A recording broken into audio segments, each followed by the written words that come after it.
Well, hello, my lovelies. How you all doing? Welcome to this week's episode of Your Manchester. Bye, have we got a show for you today. In a little minute's time, we are going to be looking at that festival of light known as Lightopia. Yes, it's around, everybody, and it's shaping up to be a fantastic event. We're also visiting the world of Mr. Santa Claus because we are getting near Christmas as we talk to Corinne Priest and Chris Draper. And if that's not enough, we're going to be tackling diabetes. It's a very random show, everybody. So make sure you stick around. This is how your shows look.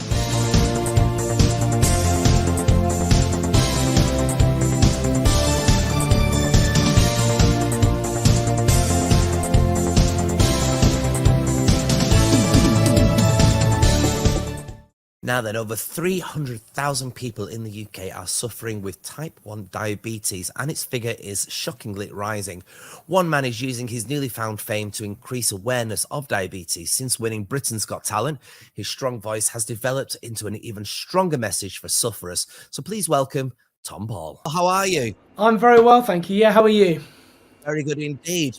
Why are you so passionate about music? I grew up listening to some of the greatest musicians, I think, in my opinion. My mum was a big influence on my kind of music tastes. So I listened to loads of like Fleetwood Mac, Elton John, Phil Collins, some really good music, and musical theatre. Loved musical theatre growing up.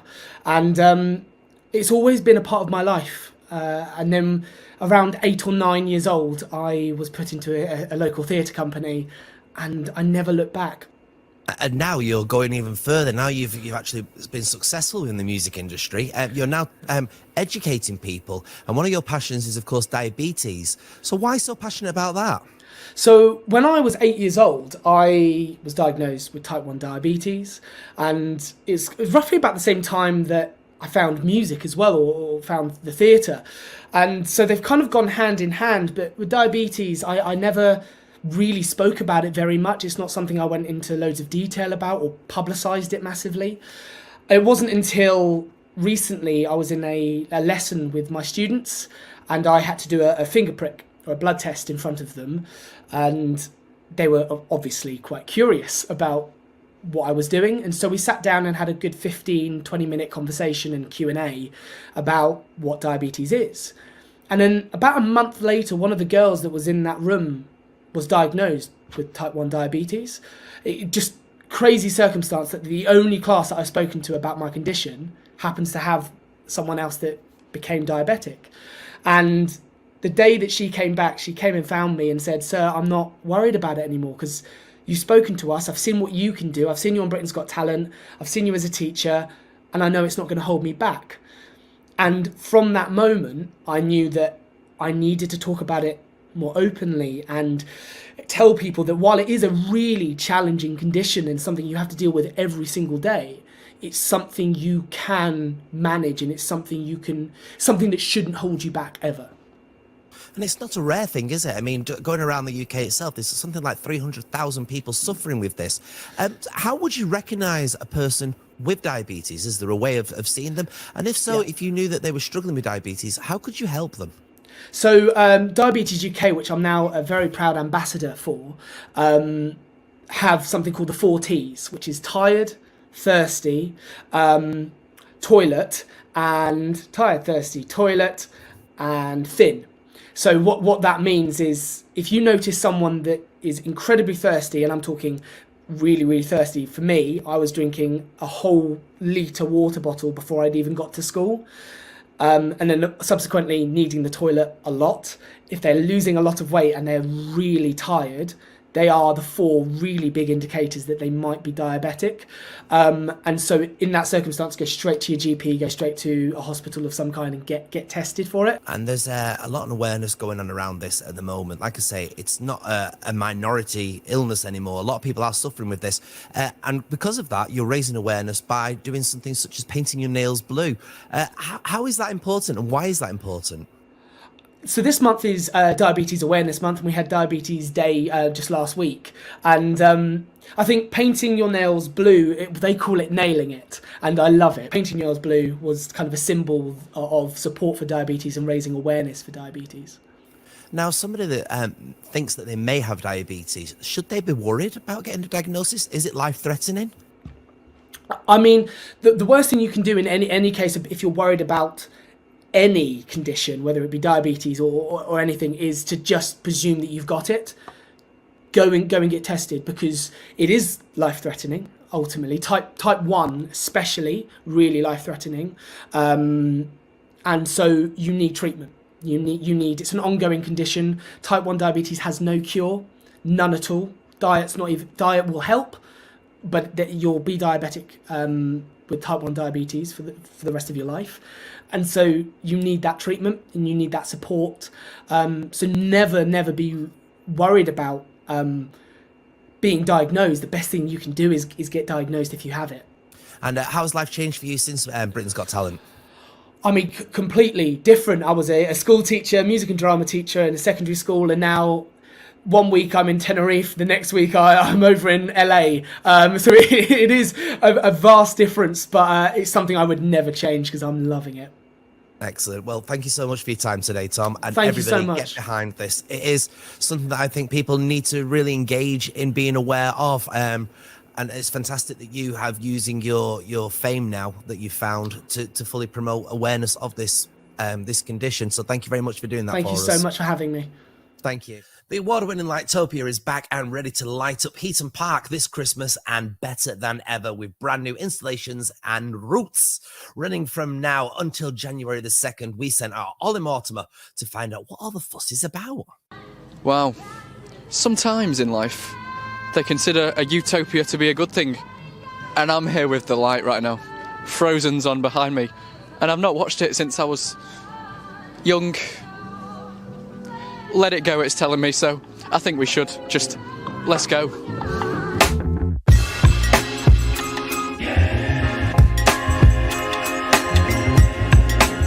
We are going to let it go in just a moment, but first we had a chat with Ian, who is the founder of Lightopia.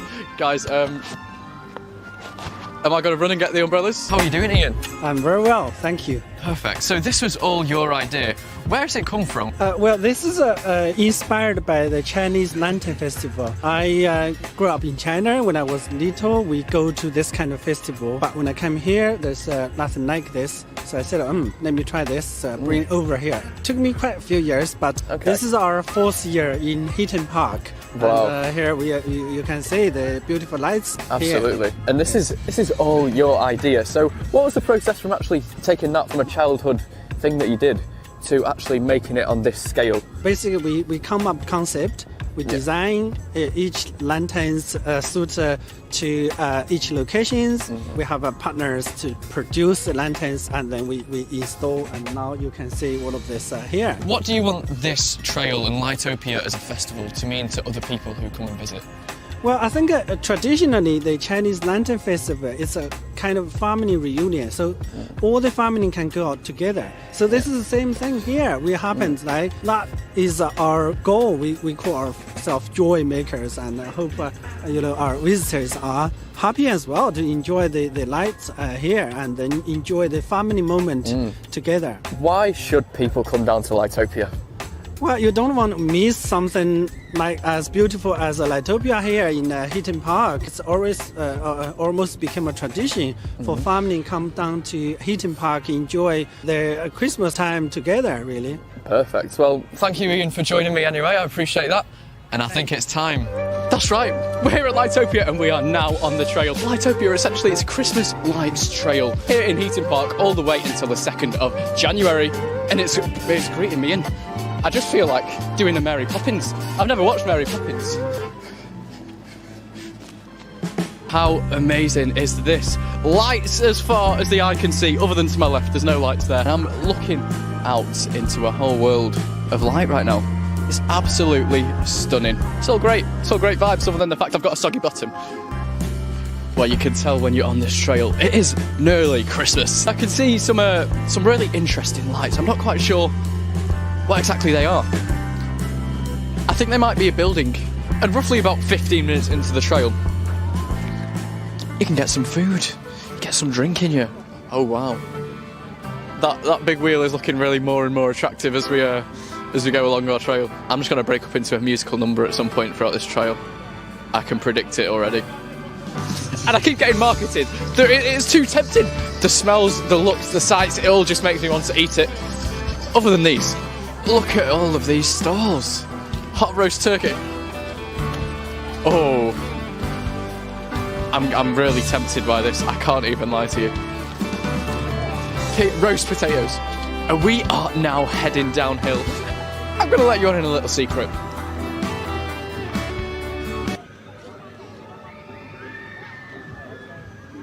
They're all screaming. That's not my secret, by the way. My secret is that I've just treated myself to another hot chocolate. We're heading downhill, and we're on this absolutely lovely lit, I don't know what to call it, a road, a pathway, something, with lots of lanterns all around, themed off different animals. The culture that you get on this light trail. It's insane! I'm still feeling magical. I'm starting to feel a bit Christmassy now. You know, I've got to say I'm not a Grinch, but I'm not feeling Christmassy yet. So maybe by the end of today, I'll be feeling Christmassy. This is outrageous. I'm slightly terrified right now. Look at this room. I could move. I think it's nearly time. Why on these VTs do I always end up in some sort of situation? Last one, I was eating hot wings. This one, I'm in a terrifying place. How's the battery looking? No.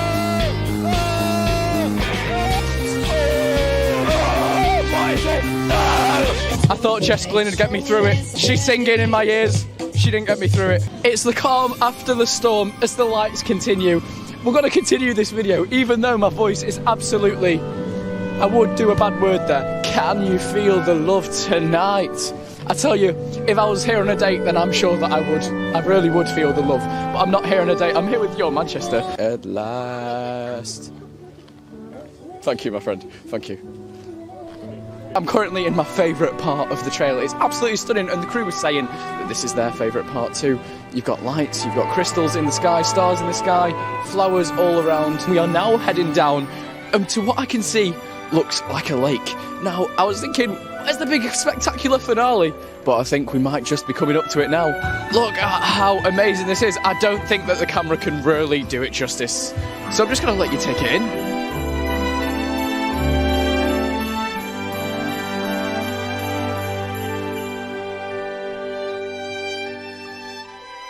That marks the end of our time here at Lightopia. What a wonderful time we've all had. So if you liked what you saw, then make sure you get your tickets, as Lightopia is here in Heaton Park until the 2nd of January 2023. Have a good Christmas, everyone. Next on the show, from the writer of The Wonderful Wizard of Oz, comes the world premiere of Claus The Musical, based on the beloved children's book, The Life and Adventures of Santa Claus by Frank L. Baum. The magical musical is set to be Christmas personified, and joining us now is Corinne Priest and Chris Draper. Welcome to the show. Hello. Hey, technical live stuff. How is it all going? And what can we look forward to with this brilliant new musical? Well, we've just finished. What day are we on? We're on week 2, day 6. Yeah, of rehearsals. We've just finished, and it's all very creative. It's all very magical, very homegrown, and building all the set out of different props. And so it's all very magical and very creative. That's what we're kind of going with at the moment. Mm-hmm. Yeah. The music is learnt. Yes. Almost. Yeah. So is it a totally traditional style of Christmas musical we're looking at here then? I'm trying to figure out exactly what we're going to get when we come and see this. Mm-hmm. You will get Father Christmas. You will get reindeer. You will get a sleigh. You will get snow. Mm-hmm. But it's going to be all created in front of you. It's not all big old CGI and that kind of thing. So it's all going to be quite creative. Yeah, it's like a very immersive experience, but all with a very amazing, kind message behind it for the audience to watch. Oh, Yeah. It sounds lovely. And who are you two playing in this then? So I am the fairy queen within this, which is Obviously. You need one, don't you? Of course, yeah. And you, Mr. Draper? I am playing Will Nook, who is the owner of the reindeer. So he's going to be a bit West Country, looking after the reindeer, and he kind of befriends Claus. So yeah, in a nutshell, it's the origin story of Claus. So you see how he becomes the Claus that we know today. So you kind of see how the reindeer become taking the sleigh. How we know them as they are. Yeah. Wow. An origin story of Santa Claus. There you go. Yeah. Eh? It'll have its own universe soon, won't it? With all Well, I the think different because characters come together. it's within the land of Oz, so it's in Yes. the same world of Wizard of Oz. So Yeah. we actually saw the map the other day of Oz, and it had Munchkin Land and Emerald City, Yeah. and the Forest of Burzee, which is where Claus is set, is just beneath it. So we do feel we're kind of in our own Marvel.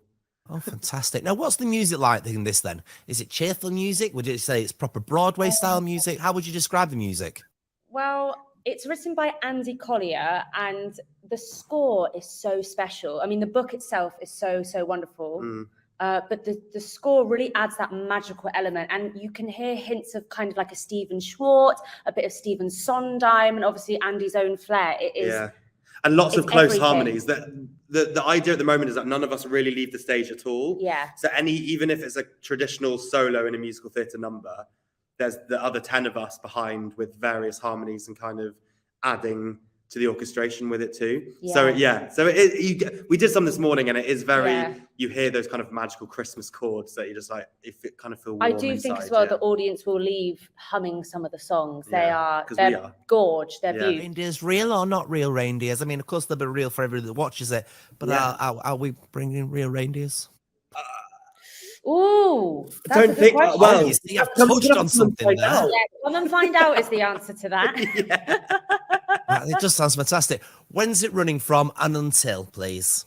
So we open on the 14th of December December. at the Lowry in Salford, and we close on the 8th of January. So you've got a couple of weeks to come see us all over Christmas. And it's selling really quickly, so I'd get in there. Yes. Because around Christmas And of time... course, you two get Christmas in Salford as well, which is fantastic. Yes.